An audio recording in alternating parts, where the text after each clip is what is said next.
Hello my dear friends, you're in the Military of a Summary channel, and today we will discuss the situation in Ukraine on the 19th of December of 2025. Today we have a lot of very interesting updates, so let's start. So we have a lot of updates. Of course, the most important updates are coming from the territory of the Russian Federation, where the President of Russia made lots of very important statements during the year in a review conference. The President of Russia spoke about Ukraine, about the situation on the ground. He was talking about the shadow fleet, he was talking about Ukraine attacks, he was talking about the peaceful settlement of the conflict, he was talking about Europeans. So he covered most of the questions and his statements were very strong. Furthermore, we see that the President of the Russian Federation is very angry. Probably he supposed that the special military operation and the war in Ukraine would be finished by the end of 2025. Most likely this is something that the United States of America promised the Russians during the summits on the territory of Alaska, but now we see that this is not the reality. This is not going to happen. This war will continue in 2026. Today the Europeans allocated or promised Ukraine for another 90 billion euros, and this money will be transferred to Ukraine during 2026 and 2027 to support Ukraine. So the war will continue. So that is why the Russians understand that they need to change tactics. They will not continue the special military operation probably along the current line of combat contact, because the Russians, of course the Russians understand this, they're moving too slow. They're moving too slow, and there are still lots of job to do according to their understanding of the goals of the special military operation. So that is why we believe that not just the Russians, of course, but both the Russians and the Ukrainians will change tactics for 2026, because probably the 2026 is going to be the decisive year for the entire special military operation and for the security situation in Europe. So let's discuss everything, and first let's talk about Ukrainians and what Ukrainians are planning to do in 2026. Today we got a very interesting video published by Ukrainian sources, and here we can see another Russian vessel, another Russian commercial tanker that was transferring oil from the territory of the Russian Federation, probably in the direction of India or maybe somewhere else. And in this video we can see how Ukrainians, at least the author of this video, claims that these attacks were carried out by Ukrainians, by Ukrainian special forces. We can see how Ukrainians were bombing and attacking this vessel, this commercial tanker, and the sources are saying that the tanker was damaged, and currently the status of the tanker is critical. So we don't know for sure. We don't have the current, let's say the fresh pictures of the tankers of the tanker to understand what kind of damage the special forces managed to deal. Another pro-Ukrainian source today, very reliable one, stated today that there was a high-ranked Russian military official on the territory of this tanker, and the Ukrainians are saying that there was a person who was responsible for all special operations through the world when talking about vessels, tankers, and so on. And Ukrainians are telling us that as a result of this attack, at least this person was wounded. And the sources are saying that this person has connections and is in a very good relations with the president of the Russian Federation, Putin. And some sources are saying that Putin personally gives him some orders and tasks to carry out some operation through the world. So this is the situation, and this is exactly what the Ukrainians are going to do the next year.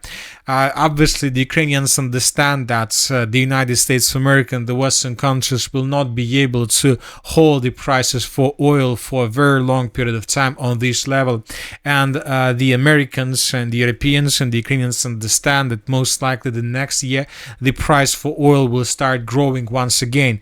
Especially the price for oil will start growing if something happens on the territory of Venezuela, and this something might happen in coming days or maybe even hours. So that is why the Ukrainians realize that the only way to reduce the Russian incomes from trade with oil is to destroy the shadow fleet. So according to my raw estimations, it seems that this is the 5th or the 6th or even the 7th vessel or tanker of the armed force of Russian Federation that has been destroyed since the beginning of the moment when the Ukrainians began attacking vessels through the world, basically on the territory of the Black Sea. So of course, let's wait and see what is going to be next, but obviously the Russians will strike back. Obviously, this is going to happen within hours. When talking about the Russians, as we discussed a minute ago, they understand that they're moving very slowly along the line of combat contact. Yes, during the next year, if they continue their offensive operation through this current line when they were at the offensive operation in 2022, 2023, and 2024 and 2025, if they continue doing the same along this line, obviously they will be able to get results, but obviously these are not the results that the president of the Russian Federation is waiting for. So that is why we believe that, due to the fact that 2026 is going to be a decisive year for both the Russians and the Ukrainians, we believe that Russians will change their tactics, and at least updates that we are receiving, that we've received during the day, tell us that Russians are planning something special for Odessa region. So the Russians began their, let's say, special operation in the territory of Odessa region several days ago, and the Russians started this special operation with attacks on energy sector, energy infrastructural objects through the entire Odessa region, and these attacks started around 11th, 12th or 13th of December of 2025. If you remember, we had an article, we had a post, this one, and let's discuss this video once again. We've discussed this video already, but the pro-Ukrainian sources are saying that during that night attack, the Russians managed to destroy up to 20 substations through the entire Odessa region, and starting from that moment, the blackout occurred in this area. So obviously the civilians began leaving this territory due to complete impossibility to live there, and when the Russians dealt critical damage to the Ukrainian energy infrastructure, the Russians continue bombing and attacking this region every day. But the Russians began bombing not just the energy infrastructural objects, the Russians began bombing the logistic. And on the 14th of December of 2025, we received a first report that Russians began bombing and attacking the Zatoka bridge, one of the most important bridges through the entire territory of Ukraine, because you know that Ukraine still have possibilities to receive supply and support from the NATO countries and through the Black Sea. And in this video, we can see how Russians were attacking this Zatoka bridge with drones from this angle. So once again, what is the importance of this part of Ukraine, the most southwestern part? This part has a common border with the NATO country, with NATO. We're talking about Romania. This part of Ukraine has connections, has border with Moldova, and this part of Ukraine has access to the Black Sea, and this part of Ukraine has a very well-developed port infrastructure that allows Ukraine to receive weapons, arms, supply, and support through the sea, through the Black Sea. So that is why the Russians began attacking this bridge, because Russians understand that this is one of the most important bridges in this area, and this is the only railway bridge that goes from the territory, let's say, of the NATO country, towards the mainland. So basically, if Russians are able to destroy this bridge, obviously this will lead to huge problems in Ukraine's logistics in this area. On the 15th of December, we received a bigger video of Russian attacks in this area. So here we can see lots of explosions. We have already discussed this video once again. Up to 15 strikes the Russians carry out on the Zatoka bridge. The bridge wasn't destroyed, it was damaged. The Ukrainians haven't stopped any traffic through this area, which means that the bridge still malfunctioning. But this bridge wasn't the only bridge that was attacked by Russians. During the same days, the Russians attacked the bridge in the area of the settlement by the name of Sarata. So we have already discussed this video once again, but let's discuss this to understand the entire picture of what exactly is happening here. So here we can see the Russian drone, a Russian Geran drone that attacked the bridge, and that wasn't the only drone that attacked this bridge during those days. So we are watching this video once again to understand what the Russians are doing. And today and yesterday and today we received lots of updates from the territory of Odessa region, and we received lots of updates from the territory of the settlement by the name of Mayaki. So this is the video that was published this morning, and here we can see another Russian drone, and here we can see Ukraine attempts to bring down this drone with air defense forces, but as you can see, the Ukrainians haven't managed to do anything, and the drone attacked the bridge, and the bridge was pretty damaged. You know that since this video was published, and this video was published somewhere at 8, let's say, a.m. of the Ukrainian time on the 19th of December of 2025, so this morning, since that moment, at least 3 or 4 different updates were reported about the situation in this region. First of all, pro-Ukrainian sources reported that the Russians struck this bridge 2 or 3 times just during the 19th of December. And right before we started making this video, we received 2 important updates. First one, the Russians attacked the bridge with Iskander missile, and the second report is that the Ukrainians stopped any traffic through this bridge, through this road, because this bridge is no longer the Ukrainians are no longer able to use this bridge for the logistical purpose, for any purposes. And also this evening, this video was published. Here we can see the consequences of Russian attacks. As you can see, the bridge was pretty damaged. We can see big holes through the bridge, which means that the Russians managed to deal significant damage. And the sources are saying that this video was published before the Russians attacked the bridge with Iskander missile. So which means that the situation right now is much worse, even with the current situation that you can see right now in front of your screens. So if the Russians did attack the bridge with Iskander missile, we believe that the bridge has been already destroyed. So which means that Ukrainians currently have just one possibility to communicate between the southwestern part of Odessa region and the main part of Odessa and the main part of Ukraine, just through this Atoka bridge, through this area. If Russians destroy this bridge in coming days, this will lead to the situation when the entire southwestern part of the Odessa region would be completely cut from the mainland. And now the most important question, what the Russians are doing this, why the Russians are doing this, and what things the Russians are trying to show us. First of all, of course, from this perspective, when the southwestern part of Ukraine, of Odessa region is being cut off from the mainland, we can say that this is a perfect situation for Russians to carry out a landing operation. So the Russians, of course, everybody understand, of course, this is going to be a very expensive operation when talking about losses, but from this perspective, this operation can become very, very possible. The Russians can land infantry on the territory of the southwestern part of Odessa region.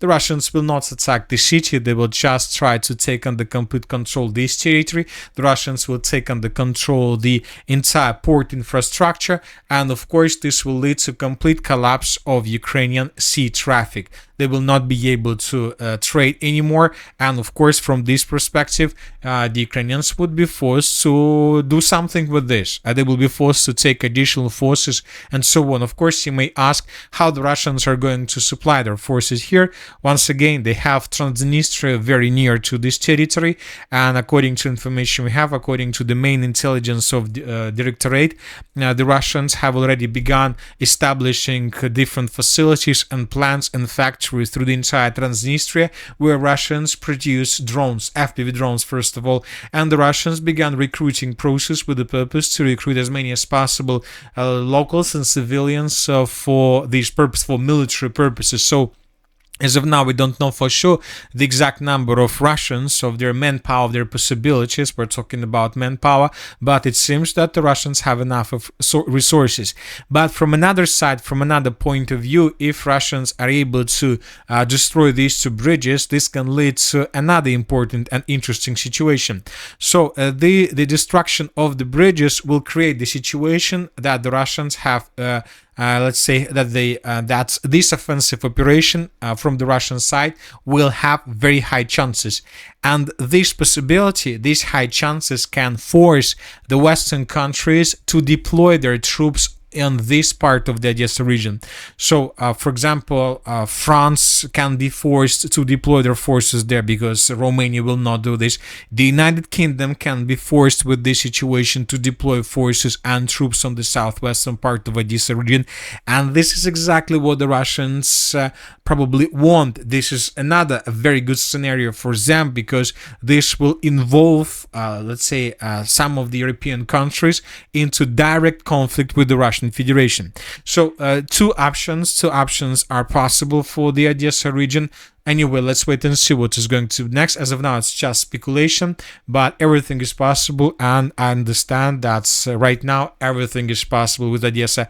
And of course, if Russians are going to change their tactics, and if the Russians are planning to finish the special military operation, of course, most likely there's something on the area of Odessa, in the area of Odessa, might happen in coming days, weeks, or months. Now let's move further and let's discuss the situation in the area of the city of Pokrovsk. During the previous 12 hours, the map has been adjusted. As you can see, we have completely colored the settlement of Mirnograd as a gray zone. During the previous 24 hours, we received a report that Russians managed to establish complete control over the city, and first pro-Russian sources began adjusting their maps in this area. So we colored this territory as a gray zone, and we expected, and lots of sources expected, that today during the Putin speech, during the let's say summary year forum in Moscow, the Russian sources will announce complete control over the settlement, but this didn't happen. We believe that the Russians decided not to announce about the city of Mirnograd because, if you remember, we discussed that currently the Ukrainians are concentrating their forces on the line between Slaviansk and Sergeyevka with the purpose to carry out a counter-offensive operation.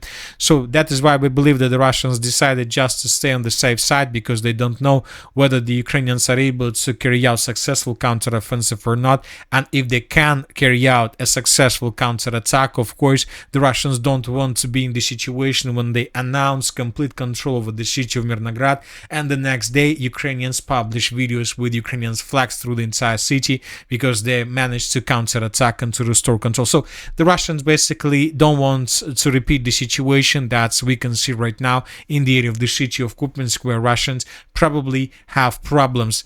According to information we have, Ukrainians continue their counter-offensive operation, and today, as you can see, the map has been adjusted based on the reports and based on videos that were published by pro-Ukrainian, pro-Russian sources. In this video, we can see how a Russian FPV drone operator attacked positions of the armored forces of Ukraine in this area. This building was attacked, which means that there are Ukrainians there. So that is why, based on this video, we have adjusted the map. We colored this northern and the northwestern parts of the settlement of Kupiansk and the complete control of the armored forces of Ukraine. Furthermore, according to videos we received during the day, the Ukrainians continue sending more and more troops and forces in the direction of the city of Kupiansk with the purpose to reinforce Ukrainian positions. The Russians try to ambush Ukrainians and attack their vehicles through the entire Kupiansk direction. We have lots of videos of how Russians were attacking vehicles that were moving towards the city and so on. So as you can see, the situation is quite complicated, and Ukrainians try to support this level of offensive operation, this pace of offensive operation, because during the upcoming weekend a very important meeting is going to take place on the territory of the United States of America in Miami. The sources are saying that the Ukrainian delegation, the Russian delegation, the European Union delegation are traveling toward in the direction of Miami with the purpose to have talks this weekend. Most likely they're going to talk about the peaceful settlement process. So that is why Ukrainians are trying to support this pace of counter-offensive operation with the purpose to have stronger cards. And obviously, due to the situation, the Russians want to have stronger cards as well by creating the current situation on the territory of Odessa. So this is the situation, and that's it for today. Military Summary channel reminds to condemn any violence in the world. Thank you for your watching. Subscribe to my channel, put your likes, join my Patreon, and have a good day. Bye bye.